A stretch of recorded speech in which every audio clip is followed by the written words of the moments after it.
Item ಯಾವುದೇ ಇರಲಿ try ಮಾಡಿ ಆಚಿ ಚಿಕನ್ ಮಸಾಲಾ. ಆಚಿ ಚಿಕನ್ ಮಸಾಲಾ. ಸಿಲಿಕಾನ್ ಸಿಟಿ ಬೆಂಗಳೂರಿನ ರಸ್ತೆಯ ಅವ್ಯವಸ್ಥೆಗೆ ಇನ್ನೆಷ್ಟು ಬಲಿ ಬೇಕು ಗೊತ್ತಿಲ್ಲ. ಹದಗೆಟ್ಟ ರಸ್ತೆ, ಆಮೆಗತಿ ದುರಸ್ತಿಯಿಂದ ಪಾಪ ಒಂದು ಮಗು ಬಲಿಯಾಗಿದೆ.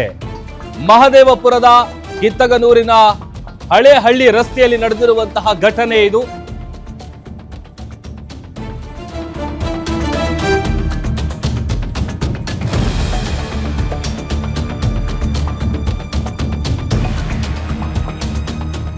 ನೋಡಿ, ಬೆಂಗಳೂರಿನ ರಸ್ತೆ ಅವ್ಯವಸ್ಥೆಗೆ ಅದಿನ್ನ ಎಷ್ಟು ಬಲಿ ಬೇಕೋ ಏನೋ ಗೊತ್ತಿಲ್ಲ. ಹದಗೆಟ್ಟ ರಸ್ತೆ, ಆಮೆಗತಿ ದುರಸ್ತಿಯಿಂದ ಪಾಪ ಮಗು ಬಲಿಯಾಗಿರುವಂತ ಘಟನೆ ಮಹದೇವಪುರದ ಕಿತ್ತಗನೂರಿನ ಹಳೆ ಹಳ್ಳಿ ರಸ್ತೆಯಲ್ಲಿ ನಡೆದಿದೆ. ದಂಪತಿ ಮಗು ಇದ್ದಂತಹ ಬೈಕ್ಗೆ ಹಿಂದಿನಿಂದ ಕಾರೊಂದು ಡಿಕ್ಕಿ ಹೊಡೆದಿದೆ. ಕೆಳಗೆ ಬಿದ್ದಂತ 2 ವರ್ಷದ ಮಗು ಮೇಲೆ ಕಾರು ಹರಿದಿದೆ. ಪಾಪ ತಂದೆ ತಾಯಿಯ ಕಣ್ಮುಂದೆನೆ 2 ವರ್ಷದ ಕಂದಮ್ಮ ಕಣ್ಮುಚ್ಚಿದೆ. ದೇವರ ದರ್ಶನ ಮುಗಿಸಿ ವಾಪಸ್ ಬರುವಾಗ ನಡೆದಿರುವಂತಹ ಘಟನೆ ಇದು. 2 ವರ್ಷದ ತ್ರಿಶೂಲ್ ಸ್ಥಳದಲ್ಲೇ ಮೃತಪಟ್ಟಂತ ಮಗು ಅಂತ ಗೊತ್ತಾಗಿದೆ. ಹದಗೆಟ್ಟ ರಸ್ತೆಯಿಂದಲೇ ಅಪಘಾತ ಅಂತ ಸ್ಥಳೀಯರು ಆಕ್ರೋಶ ಹೊರ ಹಾಕ್ತಾ ಇದ್ದಾರೆ. ಕಳೆದ 6 ತಿಂಗಳಿಂದ ನಡೀತಾ ಇದೆ ರಸ್ತೆ ದುರಸ್ತಿ ಕಾಮಗಾರಿ, ಆಮೆಗತಿಯಲ್ಲಿ ಸಾಗ್ತಾ ಇದೆ. ರಸ್ತೆಯ ಅವ್ಯವಸ್ಥೆ ಬಗ್ಗೆ ಹಲವು ಬಾರಿ ದೂರು ಕೊಟ್ಟು ಜನ ಹೈರಾಣಾಗಿದ್ದಾರೆ. ರಸ್ತೆಯನ್ನ ಸರಿಪಡಿಸಿ ಅಂತ ಆಗ್ರಹಿಸಿ ಸ್ಥಳೀಯರು ಪ್ರತಿಭಟನೆ ಮಾಡಿದ್ದಾರೆ. Justice! We want justice! We want justice! We want justice! We want justice! Beke beko! Naya beko! Beke beko! Naya beko! Beke beko! Naya beko! Beke beko! Naya beko! Beke beko! Naya beko! Beke beko! Naya beko! We want justice! We want justice!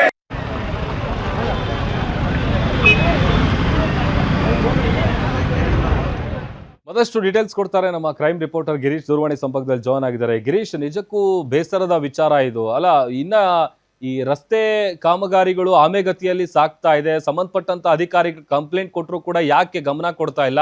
ಇನ್ನು ಎಷ್ಟು ಜನ ಸಾಯ್ಬೇಕು ಅಂತ?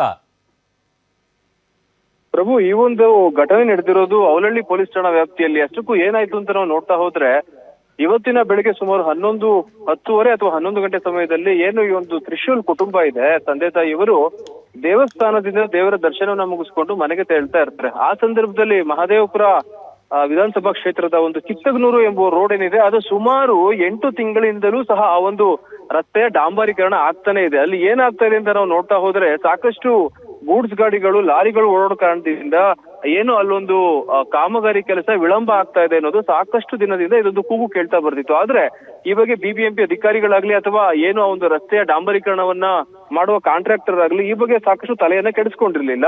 ಇವತ್ತು ಮುಂಜಾನೆ ಅದರ ಈ ಒಂದು ಕೆಲಸದ ರಿಸಲ್ಟ್ ಏನು ಅಂತ ನೋಡ್ತಾ ಹೋದ್ರೆ, ಈ ಒಬ್ಬ ಪುಟ್ಟ ಬಾಲಕನ ಸಾವಾಗಿದೆ ಅಂತಾನೆ ಹೇಳ್ಬೋದು. ಇದಕ್ಕೆ ನೇರ ಹೊಣೆ ಕಾಂಟ್ರಾಕ್ಟರ್ ಮತ್ತು ಬಿಬಿಎಂಪಿ ಗುತ್ತಿಗೆದಾರರು ಯಾರು ಗುತ್ತಿಗೆಯನ್ನ ಕೊಟ್ಟಿದ್ರು ಅವರು ಸಹ ಅವರನ್ನ ಕೇಳೋದಿಲ್ಲ. ಯಾಕೆ ಇಷ್ಟೊಂದು ಡಿಲೇನ ಮಾಡ್ತಾ ಇದ್ದೀರಾ ಅಂತ. ಅವರು ಮಾಡಿದಾಗಲೇ ಇವರು ಕೆಲಸವನ್ನ ಮಾಡಿಸ್ಕೊಳ್ತಾ ಇದ್ದಾರೆ. ಈ ಒಂದು ಉದ್ದೇಶದಿಂದ ಈ ಕೃತ್ಯ ಆಗಿದೆ. ಏನು ಈ ಒಬ್ಬ ಪುಟ್ಟ ಬಾಲಕ ತ್ರಿಶೂಲ್ ಏನಿದ್ದಾನೆ, ಈತ ಗಾಡಿಯಲ್ಲಿ ಕುತ್ಕೊಂಡು ಬರ್ತಾ ಇರ್ತಾರೆ. ಆ ಸಂದರ್ಭದಲ್ಲಿ ರಸ್ತೆ ಹದಗೆಟ್ಟ ಕಾರಣ ಒಂದು ಸುಮಾರು ಅಲ್ಲಿ ಏನು ಜಲ್ಲಿಕಲ್ಲು ಅಂತ ನಾವು ಏನ್ ಹೇಳ್ತೀವಿ, ಆ ಒಂದು ಜಲ್ಲಿಕಲ್ಲು ರಸ್ತೆ ತುಂಬೆಲ್ಲ ಬಿದ್ದಿದೆ. ಹೀಗಾಗಿ ಏನು ಗಾಡಿಯ ಚಕ್ರ ಅದರ ಮೇಲೆ ಹತ್ತಿದಾಗ ಸ್ಲಿಪ್ ಆಗಿ ಆ ಹುಡುಗ ಕೆಳಗಡೆ ಬಿದ್ದಿದ್ದಾನೆ. ನಂತರದಲ್ಲಿ ಆತನ ತಲೆಯ ಮೇಲೆ ಏನು 4 ಚಕ್ರದ ಒಂದು ವಾಹನದ ಟೈರ್ ಹರಿದ ಪರಿಣಾಮ ಆತ ಸ್ಥಳದಲ್ಲೇ ಮೃತಪಟ್ಟಿರೋದು. ನಿಜವಾಗಿಯೂ ಈ ಒಂದು ಘಟನೆ ಕರುಣಾಜನಕ ಅಂತಾನೆ ಹೇಳ್ಬೋದು. ಸಾಕಷ್ಟು ವರ್ಷ ಸಾಕಿ ಬೆಳೆಸಿರ್ತಾರೆ ಆ ಒಬ್ಬ ಪುಟ್ಟ ಬಾಲಕನ್ನ, ಅವರನ್ನ ಕಳ್ಕೊಂಡಿದ್ದಾರೆ. ಇವತ್ತು ಏನು ಈ ಒಂದು ಏನು ಪ್ರಕರಣ ಏನಿದೆ, ಇದು ಅವಲಹಳ್ಳಿ ಪೊಲೀಸ್ ಠಾಣಾ ವ್ಯಾಪ್ತಿಯಲ್ಲಿ ದಾಖಲಾಗಿದೆ. ಏನು ಪೊಲೀಸರು ಸಹ ಸ್ಥಳಕ್ಕೆ ಆಗಮಿಸಿದ್ದಾರೆ. ಆದ್ರೆ ಏನು ಒಬ್ಬ ಪೋಷಕರು, ಅದೇ ರೀತಿ ಪೋಷಕರ ಕುಟುಂಬಸ್ಥರು ಸಾಕಷ್ಟು ರೀತಿಯ ಒಂದು ಏನು ಅಲ್ಲಿ ಪ್ರತಿಭಟನೆಯನ್ನು ಮಾಡ್ತಾ ಇದ್ದಾರೆ. ಈ ಒಂದು ಅವಘಡಕ್ಕೆ ನೇರ ಹೊಣೆ ಯಾರಿದ್ದಾರೆ, ಅವರು ಇಲ್ಲಿಗೆ ಬರುವ ತನಕ ನಾವು ಜಾಗವನ್ನ ಬಿಟ್ಟು ಹೋಗೋದಿಲ್ಲ ಅಂತ ಹೇಳಿ ಪ್ರತಿಭಟನೆಯನ್ನು ಮಾಡ್ತಾ ಇದ್ದಾರೆ. ಪ್ರಭು, ಕಾದು ನೋಡ್ಬೇಕಾಗಿದೆ ಬಿಬಿಎಂಪಿ ಆಗ್ಲಿ ಅಥವಾ ಕಾಂಟ್ರಾಕ್ಟರ್ ಆಗ್ಲಿ ಯಾವ ರೀತಿ ಹೇಳಿಕೆಯನ್ನ ಕೊಡ್ತಾರೆ ಅಂತ. ಗಿರೀಶ್, ಈಗ ಪ್ರತಿಭಟನೆ ಮಾಡ್ತಾ ಇರುವಂತ ಜಾಗಕ್ಕೆ ಸಂಬಂಧಪಟ್ಟಂತ ಅಧಿಕಾರಿಗಳು ಯಾರು ಬಂದಿಲ್ವಾ? ಅದ್ರ ಜೊತೆಗೆ ಈಗ ಯಾಕೆ ಕಾಮಗಾರಿ ವಿಳಂಬ ಆಗ್ತಾ ಇದ್ರು ಅಧಿಕಾರಿಗಳ ತಲೆ ಕೆಡಿಸ್ಕೊಳ್ತಾ ಇಲ್ಲ ಅಂತ? ಪ್ರಭು, ಬೆಂಗಳೂರಲ್ಲಿ ಏನಾಗ್ತಾ ಇದೆ ಅಂತ ಅಂದ್ರೆ, ರೆಸ್ಪಾನ್ಸಿಬಿಲಿಟಿ ತಗೊಂಡು ಕೆಲಸ ಮಾಡೋ ಅಧಿಕಾರಿಗಳು ಕಡಿಮೆ ಆಗ್ತಾ ಇದ್ದಾರೆ ಅನ್ನೋದು ಮೇಲ್ನೋಟಿಗೆ ಗೊತ್ತಾಗ್ತಾ ಇದೆ. ಯಾಕಂದ್ರೆ ಒಮ್ಮೆ ಏನು ಟೆಂಡರ್ ಆಗಿರ್ಬೋದು, ಬೇರೆ ರೀತಿಯ ಕೆಲಸವನ್ನ ಅವರಿಗೆ ಒಪ್ಪಿಸ್ಬಿಡ್ತಾರೆ. ಆ ಅಧಿಕಾರಿಗಳು ಸಹ ಏನು ಬಿಡ್ ಅನ್ನ ಕೊಟ್ಟು ಸ್ವಲ್ಪ ಟೆಂಡರ್ ಕೆಲಸವನ್ನ ತೆಗೆದುಕೊಳ್ತಾರೆ. ನಂತರದಲ್ಲಿ ಇವರು ಯಾವಾಗ ಫಿನಿಶ್ ಮಾಡ್ತಾರೆ, ಇದ್ಯಾವುದಕ್ಕೂ ಒಂದು ಡೆಡ್ ಲೈನ್ ಇರೋದಿಲ್ಲ. ಆ ರೀತಿ ಇವರು ಕೆಲಸವನ್ನ ಮಾಡ್ತಾ ಇದ್ದಾರೆ. ಹೀಗಾಗಿ ಈ ಕಾಂಟ್ರಾಕ್ಟರ್ಗಳನ್ನ ಕೇಳೋರೆ ಯಾರು ಇಲ್ವಾ? ಬೆಂಗಳೂರಿನಲ್ಲಿ ಈ ಒಂದು ರಸ್ತೆ ಅಷ್ಟೇ ಅಲ್ಲದೆ ಬೇರೆ ಬೇರೆ ಕಡೆ ಕೂಡ ಇದೇ ರೀತಿ ಅವಘಡಗಳು ಆಗ್ತಾ ಇದೆ. ಆದ್ರೆ ಇದನ್ನು ಕೇಳುವವರೇ ಯಾರು ಇಲ್ವಾ ಅನ್ನೋ ಒಂದು ಪ್ರಶ್ನೆ ಆಗ್ತಾ ಇದೆ. ಬಿಬಿಎಂಪಿ ಅಧಿಕಾರಿಗಳು ಈ ಹಿಂದೆ ಏನಿದ್ರು, ಈಗ ಏನು GBA ಆಗಿದೆ, ಇವರು ಸಹ ಆ ಒಂದು ಕೆಲಸವನ್ನ ಮಾಡ್ತಾ ಇಲ್ಲ. ಎಲ್ಲರೂ ಏನು ಚೆನ್ನಾಗಿರೋ ರಸ್ತೆಯನ್ನ ಕಾಂಟ್ರಾಕ್ಟರ್ಗೆ ಕೊಡ್ತಾರೆ, ಅವರು ಅದನ್ನ ಅಗೆದು ಬಗೆದು ಅದರಲ್ಲಿ ಕೆಲವೊಂದು ವೈರ್ಗಳನ್ನ ಫಿಕ್ಸ್ ಮಾಡ್ತಾರೆ, ಅದೇ ರೀತಿ ಪೈಪ್ ಗಳನ್ನ ಫಿಕ್ಸ್ ಮಾಡ್ತಾರೆ, ಎಲ್ಲಾ ಕೆಲಸಗಳನ್ನ ಮಾಡ್ತಾರೆ. ಆದ್ರೆ ಗುಂಡಿಯನ್ನ ಮುಚ್ಚುವ ಕೆಲಸ ಮಾಡೋದಿಲ್ಲ.